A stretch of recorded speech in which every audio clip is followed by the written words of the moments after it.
آج کل لوگوں کو کسی سے محبت ہوتی ہے تو وہ محبوب جب دنیا سے گیا تو بس اس کے سارا حساب کتاب ختم ہو گیا۔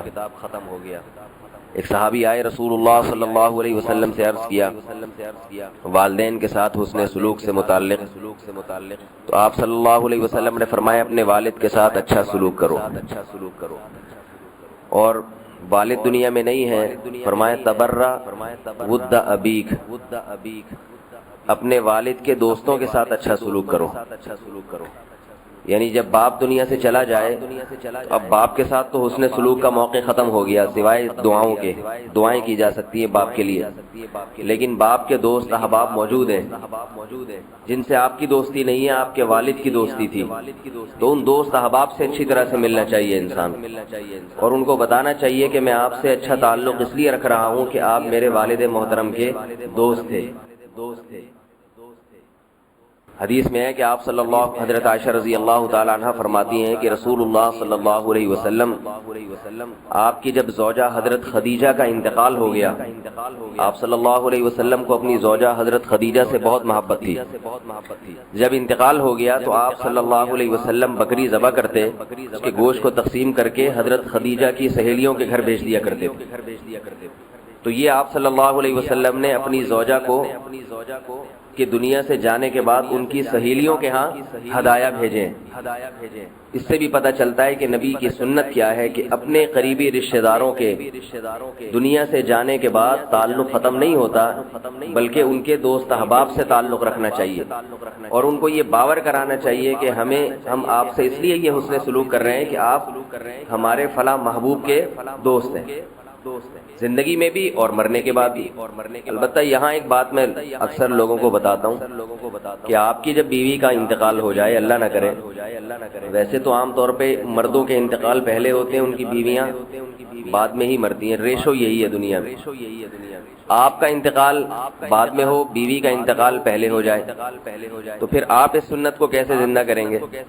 تو بہتر یہی ہے کہ آپ بیوی کی سہیلیوں سے فری ہونے کی کوشش نہ کریں، کیونکہ جب آپ یہ حدیث سنیں گے کہ نبی صلی اللہ علیہ وسلم حضرت خدیجہ کی سہیلیوں کے ہاں ہدایہ بھیجا کرتے تھے، آپ بھی کیا کر رہے ہیں؟ بیوی کے مرنے کے بعد اس کی سہیلیوں کے ہاں ہدایہ بھیج رہے ہیں۔ تو یہ دور ہے فتنہ اور فساد کا، اس میں شہوت پرستی کا غلبہ ہے، دوسرا بھی غلط مطلب سمجھے گا، اور آپ کے دل میں بھی ضروری نہیں کہ صاف رہے، دل میں بھی الٹے سیدھے خیالات آنا شروع ہو جائیں گے۔ لہذا حدیث پر عمل کرنے سے پہلے تھوڑا سا یہ سوچ لیجئے گا کہ ہم جس دور میں ہیں کیا یہ وہی پاکیزہ دور ہے، یا میرا دل اسی طرح پاکیزہ ہے جس طرح نبی صلی اللہ علیہ وسلم کا دل پاکیزہ تھا۔ تو زوجہ کے متعلقین میں جو ذرا عمر والی خواتین ہیں، جن کی عمر زیادہ ہے، ان کے ساتھ تو حسن سلوک کرنا چاہیے، جوان عورتوں کے ساتھ اس زمانے میں تھوڑا سا کنارہ کشی ہی اختیار کرنی چاہیے۔ تو اب بیوی کے مرنے کے بعد اس کے متعلقین سے اگر حسن سلوک کرنا ہے تو اس کی والدہ سے کریں، اس کے بھائیوں سے، سالی کو بھی معاف کر دیں، ٹھیک ہے نا؟ لوگ کیا کرتے ہیں کہ جی اس کا بھی بہت زیادہ اکرام شروع کر دیتے ہیں، سالیوں کا اتنا ساس کا نہیں کر رہے ہوتے جتنا سالیوں کا اکرام کر رہے ہوتے ہیں۔ تو ساس کو شریعت میں ترجیح ہے سالی پر، وہ ماں کی جگہ ہوتی ہے، اس کا اکرام زیادہ ہے۔ تو بہرحال اس حدیث سے یہ معلوم ہوا، یہ جو والد کے بارے میں حدیث اللہ کے نبی کی اور آپ صلی اللہ علیہ وسلم کا اپنا عمل کہ اپنے قریبی رشتہ داروں کے دنیا سے جانے کے بعد ان کے دوست احباب کے ساتھ اچھا سلوک کرنا چاہیے۔ یہ جب دنیا سے جانے کے بعد ہے تو دنیا میں بھی ہے۔ علماء سے کسی کو محبت ہو تو علماء کے متعلقین سے بھی محبت ہونی چاہیے۔ لوگوں کا ایک عجیب حساب ہے کہ جب کسی سے محبت کرتے ہیں تو اس کے رشتہ داروں میں پھر کیڑے نکالتے ہیں، فلاں ایسا ہے، فلاں یوں ہے، فلاں میں یہ خرابی ہے، وہ حضرت جی تو بڑے نیک ہیں مگر ان کا بیٹا ایسے ہی الٹی سیدھی حرکتیں کرتا ہے، حضرت جی تو بہت اچھے ہیں مگر ان کے فلاں رشتہ داروں کو دیکھو۔ تو بھائی آپ کو معلوم ہے کہ آپ جس سے محبت کرتے ہیں اس کو جب آپ کی یہ باتیں پتہ چلیں گی اس کو تکلیف ہوگی۔ کسی انسان کی بھی اولاد ہو یا رشتہ دار ہو، وہ اس کی برائی سننا پسند نہیں کرتا، وہ چاہتا ہے کہ ہر آدمی چاہتا ہے بھائی میری اولاد ہے لوگ اس کے اچھا تذکرہ کریں۔ تو جب آپ کو اس سے محبت ہے تو اس کی اولاد کی خامیوں پہ پردہ ڈالنا چاہیے، خوبیوں کو بیان کرنا چاہیے، مصلح بننا چاہیے، مفسد نہیں، فساد والا نہیں بننا چاہیے۔ برائیاں ایک دوسرے سے بیان کر کے کیا نقصان ہوتا ہے؟ معاشرے میں فساد بڑھتا ہے، خیر کا کام نہیں ہوتا۔ اور خیر کی چیزوں کو اگر ہائی لائٹ کیا جائے، اس کو اجاگر کیا جائے تو خیر خیر اور زیادہ پھیلتی۔ صحابہ کرام اس بات کا خیال کیا کرتے تھے کہ رسول اللہ صلی اللہ علیہ وسلم کے اعزاء و اقارب کا احترام کیا کرتے تھے۔ ایک صحابی نے حضرت انس بن مالک رضی اللہ تعالی عنہ کی خدمت کی۔ حضرت انس بن مالک نبی صلی اللہ علیہ وسلم کے خادم تھے، تو حضرت انس بن مالک کو تو خدمت کی عادت پڑی ہوئی تھی۔ اب دوسرے صحابی ان کی خدمت کر رہے ہیں، اور وہ صحابی بھی قریشی تھے، قریشی۔ حضرت انس بن مالک مدینہ کے تھے، انصاری۔ تو ان صحابی نے فرمایا کہ میں نے جب سے انصار کو نبی صلی اللہ علیہ وسلم کی خدمت کرتے دیکھا ہے، میں نے یہ قسم اٹھائی ہے کہ میں کسی انصار سے خدمت نہیں لوں گا، ہمیشہ اس کی خدمت کروں گا۔ سمجھ میں آئی بات؟ یعنی میں نے جب سے دیکھا کہ انصار نے کس کی خدمت کی ہے، محمد صلی اللہ علیہ وسلم کی، میں نے یہ قسم اٹھا لی کہ اب مجھے کوئی بھی انصاری صحابی ملیں گے سفر میں، حضر میں، تو میں ان کی خدمت کروں گا، ان سے خدمت نہیں لوں گا۔ تو یہ بھی جذبہ ہونا چاہیے کہ بھائی جس سے محبت ہے تو اس کی خدمت کرنے والے سے بھی محبت ہونی چاہیے، اس کے دوست احباب سے بھی انسان کو محبت ہونی چاہیے۔ محبت کا یہ عجیب اصول ہے کہ ایک سے محبت ہے، اس کے محبوبوں سے دشمنی ہے، تو یہ پھر اس کی علامت ہوتی ہے کہ محبت میں کھوٹ ہے۔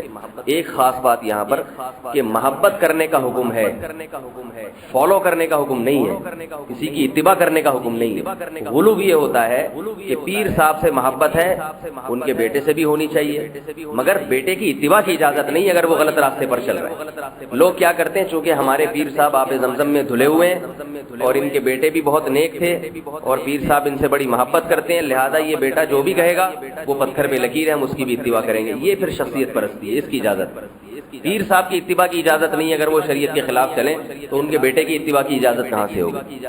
سمجھ میں آ رہی ہے بات؟ اسی طرح کسی عالم سے آپ کو محبت ہے تو اس کی اولاد سے بھی محبت کریں، لیکن اس کی اتباع نہیں کر سکتے اس کی اولاد کی اگر وہ سیدھے راستے پہ نہیں چل رہی۔ لوگ کیا کرتے ہیں، یا تو نفرت یا عقیدت میں غلو۔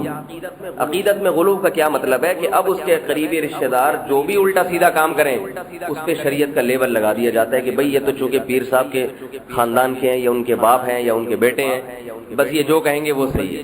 ایسا نہیں ہے۔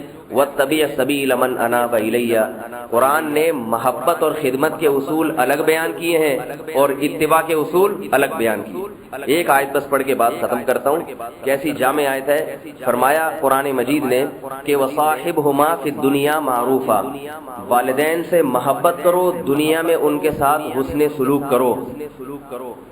والدین سے زیادہ تو کسی سے محبت کا حکم نہیں ہے نا، سب سے زیادہ حکم کیا ہے کہ اپنے والدین کا اکرام، ان کی عزت، ان کے ساتھ محبت۔ تبھی کوئی شخص اپنے والدین کے خلاف غیبت اگر کرتا ہے، چاہے وہ برائی ان والدین میں ہو، یہ بڑا مجرم ہے۔ اتنا بڑا حق بیان کیا آپ صلی اللہ علیہ وسلم نے فرمایا اپنے والدین کو گالی مت دو۔ صحابہ نے کہا یا رسول اللہ یہ کیسے ہو سکتا ہے؟ فرمایا کسی اور کے والدین کو برا نہ کہو ورنہ وہ جواب میں تمہارے والدین کو برا کہے گا، یعنی ایسا سبب بھی نہ بنو۔ تو اتنی عزت، اتنا اکرام، مگر آگے فرمایا وَاتَّبِعْ سَبِيلَ مَنْ أَنَابَ إِلَيَّ، راستہ اس کا اختیار کرنا ہے جو شریعت پہ چل رہا ہے۔ تو ماں باپ سے محبت، عزت، اکرام، عقیدت، چاہے وہ دین پہ نہ بھی ہوں، سب کچھ، مگر ان کے راستے پہ نہیں چلنا۔ تو جب ماں باپ کے راستے پہ نہیں چلنے کی اجازت ہے تو پیر صاحب کے بیٹے کے راستے پہ چلنے کی کہاں سے اجازت ہو گئی؟ سمجھ رہے ہیں؟ اور خود پیر صاحب کے راستے پہ چلنے کی کہاں سے اجازت ہو گئی اگر وہ کسی بات میں شریعت کے خلاف جا رہے ہیں؟ تو اس لیے اصل ہے اللہ، اس کے رسول کا راستہ، باقی چیزیں یعنی فالو کرنے میں، اتباع کرنے میں شریعت کے راستے پہ چلا جائے گا اور اس شخص کے پیچھے چلا جائے گا جو شریعت پہ چل رہا ہے۔ ہاں عقیدت، محبت ایسے شخص سے بھی کی جا سکتی ہے جس کی جو شریعت پہ نہ چل رہا ہو بلکہ